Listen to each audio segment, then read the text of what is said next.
नमस्कार दोस्तों, स्वागत है आपके अपने चैनल बीसी एजुकेशन में। दोस्तों, आज हम इस वीडियो में रीजनिंग के कुछ महत्वपूर्ण प्रश्नों को बताएंगे जो हर कंपटीशन एग्जाम में बहुत ही उपयोगी है। तो चलिए शुरू करते हैं आज का वीडियो। दोस्तों, यदि चैनल को सब्सक्राइब नहीं किए हैं तो कर लीजिए, क्योंकि ऐसे वीडियो हम लेके आता रहता हूं जो आपके लिए हेल्पफुल होगा। तो चलिए शुरू करते हैं आज का वीडियो। दोस्तों, ये पहला प्रश्न है और ये संकेत और चिन्ह के चैप्टर से लिया गया है। तो इसको देखते हैं कैसे हल करते हैं। दोस्तों, सर्वप्रथम जो प्रश्न है उसको अच्छी तरह से पढ़ लेंगे। यदि प्लस का अर्थ है भाग, माइनस का अर्थ है प्लस और गुणा का अर्थ है माइनस और भाग का अर्थ है गुणा, तो इस समीकरण का मान बताइए। दोस्तों, ये जो समीकरण है ये अभी इसको हल नहीं कर सकते हैं, क्योंकि ऊपर बोला है कि जो चिन्ह प्लस के जगह पर है उसको भाग समझना है। तो हम कैसे करेंगे? ऐसे तो दोस्तों समझ में आएगा नहीं। तो सर्वप्रथम हम किस चिन्ह को क्या बोला है उसको अलग लिख लेंगे। जैसे प्लस, प्लस को क्या बोला है? प्लस को बोला है भाग, यानी जहां भी समीकरण में हमारा प्लस होगा उसको हम भाग समझेंगे। तो प्लस को भाग यहाँ पे अलग लिख लेंगे। माइनस का अर्थ है प्लस, यानी जहां पर माइनस है उसको हम प्लस समझेंगे, क्योंकि हमारा दिया हुआ है प्रश्न में। गुणा का अर्थ है माइनस, यानी जहां पर भी गुणा होगा उसको हम माइनस समझेंगे। और भाग का अर्थ है गुणा, यानी जहां पर हमारा भाग का चिन्ह होगा वहां पर गुणा को समझेंगे। दोस्तों, प्रश्न के रिकॉर्डिंग हम अलग अपना चिन्ह को लिख लिए हैं, क्योंकि इससे हमको समझने में और ये जो समीकरण में रखने में आसानी होगा। तो चलिए अब रखते हैं समीकरण में। तो दोस्तों, सर्वप्रथम लिखा हुआ है 8। अब भाग का चिन्ह है। तो दोस्तों, भाग का चिन्ह है तो भाग के जगह पर क्या रखने के लिए बोला है? भाग के जगह पर गुणा, यानी जहां पर भी भाग होगा उसको हम गुणा समझेंगे। तो यहाँ पर गुणा रख देंगे, समीकरण में रखेंगे। फिर 4 माइनस दिया है तो माइनस की जगह पर कौन सा चिन्ह रखेंगे? माइनस की जगह पर प्लस, क्योंकि हमारा प्रश्न में दिया हुआ है तो इसको प्लस बदल देंगे।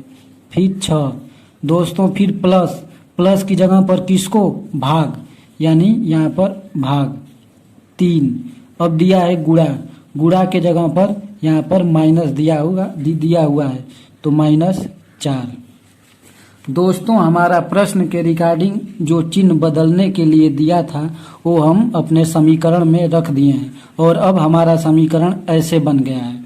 क्योंकि ऐसे बनाने के लिए प्रश्न में बोला था कि प्लस की जगह पर भाग रखिए। तो दोस्तों, यहाँ पर जो प्लस है 6 की बाद प्लस है, यहाँ पर भाग रखने के लिए बोला था तो हमने भाग रख दिया।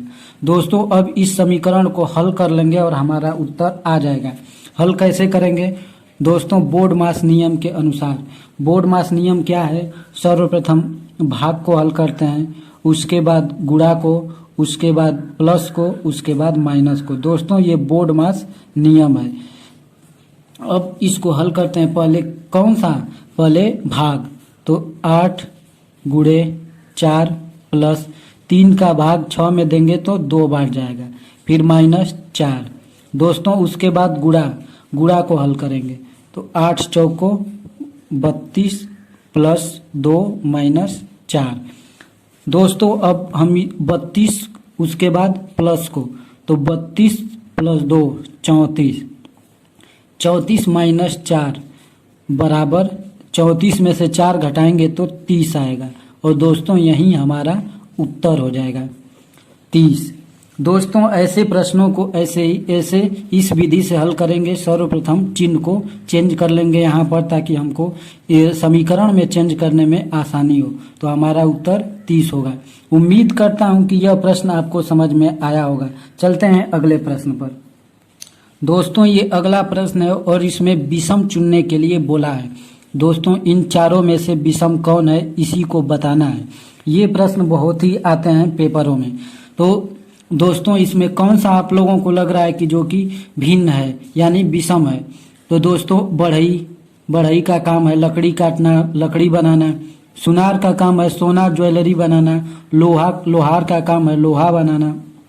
लेकिन ड्राइवर, ये ड्राइवर विषम हो गया क्योंकि ये अलग है। ये तीनों किसी न किसी काम से जुड़े हुए हैं, लेकिन ड्राइवर कोई किसी काम से नहीं जुड़ा है, इसलिए यह अलग हो गया। दोस्तों चलते हैं अगले प्रश्न पर। दोस्तों ये अगला प्रश्न है और ये कैलेंडर से संबंधित है। दोस्तों कैलेंडर में अब ऐसे ही आसान सवाल और मॉडरेट लेवल का पूछा जा रहा है और लैंग्वेज से। इसको कैसे करते हैं, सर्वप्रथम प्रश्न को पढ़ लेते हैं। दोस्तों दिया है कि यदि परसों बृहस्पतिवार था तो कल के 4 दिन बाद कौन सा दिन होगा। दोस्तों ऐसे जोड़ेंगे तो आप लोग ऐसे प्रश्न को कर ही नहीं सकते हैं। तो सर्वप्रथम एक यहाँ पर चिन्ह खींचिए और यहाँ पर लिख लीजिए आज। दोस्तों इसको आज मान लीजिए। उसके बाद क्या बोला है, परसों बृहस्पतिवार था। दोस्तों इस लाइन को पढ़िए, इधर भी कल परसों होगा और इधर भी परसों होगा, लेकिन ये बोला है कि यदि परसों बृहस्पतिवार था यानी बीत चुका है, तो यानी ये कल ये परसों, परसों बृहस्पतिवार था, यहाँ पर बृहस्पतिवार लिख दे रहे हैं, यहाँ पर बृहस्पतिवार इस दिन था। दोस्तों पीछे जाएंगे, जो बीत गया है पीछे इधर, और आगे जाएंगे तो इधर। फिर दिया है तो कल के 4 दिन बाद कौन सा दिन होगा। दोस्तों ये हमारा आज है, आज से कल, ये कल है, यहाँ पर लिख दे रहा हूँ कल। कल से 4 दिन बाद यानी 1 दिन बाद, 2 दिन बाद, 3 दिन बाद, 4 दिन बाद कौन सा दिन होगा। दोस्तों इसी का पूछा है कि यहाँ पर कौन सा दिन होगा। दोस्तों एक बार फिर समझा दे रहा हूँ आप लोगों को। यहाँ पर पहले आज का चिन्ह एक लगा लेंगे, ये आज है, आज का चिन्ह लगा लेंगे। उसके बाद बोला है कि यदि परसों बृहस्पतिवार था का मतलब बीता हुआ, तो ये कल और परसों, यहाँ इस दिन को बृहस्पतिवार था। फिर क्या बोला है, तो कल के 4 दिन बाद कौन सा दिन होगा, यानी इधर आएगा।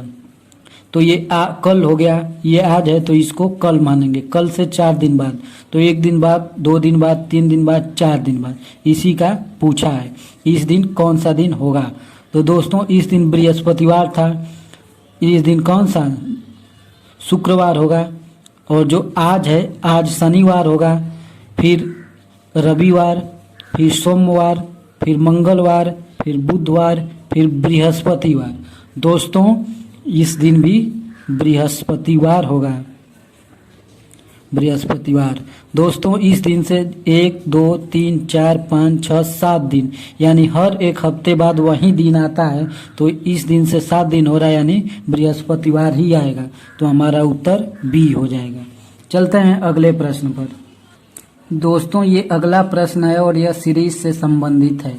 दोस्तों सीरीज को सर्वप्रथम ध्यान से देखेंगे। दोस्तों सीरीज देखिए, लास्ट वाला 38, 29, 17, 02। दोस्तों हमारा सीरीज घट रहा है, तो सर्वप्रथम घटा के देखेंगे कि कितना कितना घट रहा है। तो 38 में से 29 कितना, -9। दोस्तों -9 कर देंगे तो हमारा 1438 में से -9 करेंगे तो 1429 हो जाएगा। फिर 1429 में से 9, 3, 12 यानी -12 कर देंगे तो हमारा 1417 हो जाएगा। 17 में -15 होगा तभी 2 आएगा, तो -15, तो हमारा 2 आएगा। दोस्तों पहले -9 फिर 12, मतलब 3 कम हो रहा है, तो आगे -18। दोस्तों 1402 में -18 करेंगे तो कितना हमारा उत्तर आएगा, तो -18 करने पर 1384। दोस्तों हमारा उत्तर 1384 हो जाएगा, तो हमारा उत्तर डी। दोस्तों इस सीरीज के प्रश्नों को ऐसे ही हल करते हैं। चलते हैं अगले प्रश्न पर। दोस्तों ये अगला प्रश्न है और ये भी सीरीज से संबंधित है, तो चलिए इसको भी देखते हैं। दोस्तों जेड से टी, दोस्तों ये भी घट रहा है, यानी कुछ माइनस हो रहा है। तो दोस्तों जेड से टी जाने में कितना माइनस करेंगे, तो -6। दोस्तों -6 करेंगे तो जेड से टी पर पहुंच जाएंगे। टी से ओ, तो दोस्तों टी से ओ पहुंचने में -5, और ओ से के जाने में -4। दोस्तों एक एक करके माइनस हो रहा है, यानी हम लोगों को समझ में आ गया ये -3 होगा। और ये जो आगे प्रश्न में पूछा है हमसे तो -2, तो h में -2 करेंगे तो हमारा उत्तर F हो जाएगा। तो दोस्तों हमारा उत्तर B हो जाएगा। तो दोस्तों सीरीज के प्रश्नों को ऐसे हल करते हैं। सर्वप्रथम देख लेते हैं कि कितना घट रहा है, चाहे प्लस हो रहा है चाहे गुणा हो रहा है, तो हमारा सीरीज का प्रश्न हल हो जाएगा। उम्मीद करता हूं कि ये प्रश्न आप लोगों को समझ में आया होगा। चलते हैं अगले प्रश्न पर। दोस्तों ये अगला प्रश्न है और यह घड़ी से संबंधित है। दर्पण प्रतिबिंब और में क्या, दोस्तों इस प्रश्न को पहले पढ़ लेते हैं। दर्पण में घड़ी के प्रतिबिंब में 3:15 दिखाई देता है, तो सही समय क्या होगा। दोस्तों दर्पण प्रतिबिंब को निकालने के लिए हम 11:60 में जो दिया है उसको घटा देंगे, तो 3:15 को घटा देंगे, तो यहाँ से हासिल जाएगा 10, 10 में से 5 जाए 5, और यहाँ बचा 5, 5 में से 1 जाए 4, फिर 11 में से 3 जाए तो कितना बचेगा 8। दोस्तों हमारा 8:45 उत्तर हो गया C। दोस्तों घड़ी के प्रश्नों को ऐसे ही 11:60 से घटा देंगे तो हमारा उत्तर आ जाएगा। चलते हैं अगले प्रश्न पर। दोस्तों ये अगला प्रश्न है और ये भी सीरीज से संबंधित है। RUSH को कूट भाषा में छाछट लिखा जाए तो GIRL को कैसे लिखा जाएगा। दोस्तों जो RUSH है उसको उसमें क्या जोड़ें क्या घटाएं कि छाछट आ जाए, तो देखते हैं RUSH। दोस्तों R कितने नंबर पे आता है, R आता है 18 नंबर पे, और U 21 नंबर पे, यस कितने नंबर पे आता है 19, और H 8 नंबर पे। दोस्तों इसको जोड़ने पर 66 आ जाएगा, तो जब इसको जोड़ने पर 66 आ जाएगा तो उसी तरह GIRL जितने भी नंबर पर है उसको जोड़ देंगे तो हमारा उत्तर आ जाएगा। तो GIRL दोस्तों इसको जोड़ेंगे, G कितने नंबर पे आता है 7, प्लस I 9 नंबर पे, प्लस R 18 नंबर पे, प्लस L 12 नंबर पे। इसको जोड़ने पर सभी को जोड़ने पर 46 आ रहा है, यानी हमारा उत्तर D सही हो जाएगा। दोस्तों ऐसे प्रश्नों को जो 26 अंक है वो कितने कितने नंबर पे है उसको याद करना बहुत ही जरूरी है, नहीं तो आप नहीं कर पाएंगे। चलते हैं अगले प्रश्न पर। दोस्तों ये अगला प्रश्न है और ये लुप्त संख्या पर आधारित है। दोस्तों ये बीच वाला पूछा है, यानी इधर क्या जोड़ घटाना गुणा भाग कुछ भी करके हमें बीच में 33 लेके आना है। जैसे एक प्रश्न 33 या फिर इसका जैसे आ जाएगा उसी तरह इसका भी उत्तर आएगा। तो देखते हैं, सर्वप्रथम जोड़ते हैं। तो 4 2 6 2 8 3 11। दोस्तों बाहर जोड़ने पर 11 आ रहा है और गुणे 3 कर देंगे तो 33 आ जाएगा। लेकिन इसी तरह इसको भी करके देखेंगे कि 54 आ रहा है कि नहीं। तो जोड़ लेते हैं सर्वप्रथम। तो 5 2 7 3 10 4 14। तो 14 गुणे 3 करेंगे तो 14 दूना के 28, 14 तिया 42। दोस्तों नहीं आ रहा है, यानी हमारा ट्रिक गलत है। अब अलग देखते हैं, स्क्वायर करके देखते हैं। तो 2 का स्क्वायर 4, फिर 2 का स्क्वायर 4, फिर 4 का स्क्वायर 16, फिर 3 का स्क्वायर 9। दोस्तों अब इसको जोड़ेंगे तो 16 4 20, 9 29, 4 33। दोस्तों सभी का स्क्वायर करने पर 33 आ जा रहा है। अब देखते हैं इसको वैसे ही करेंगे।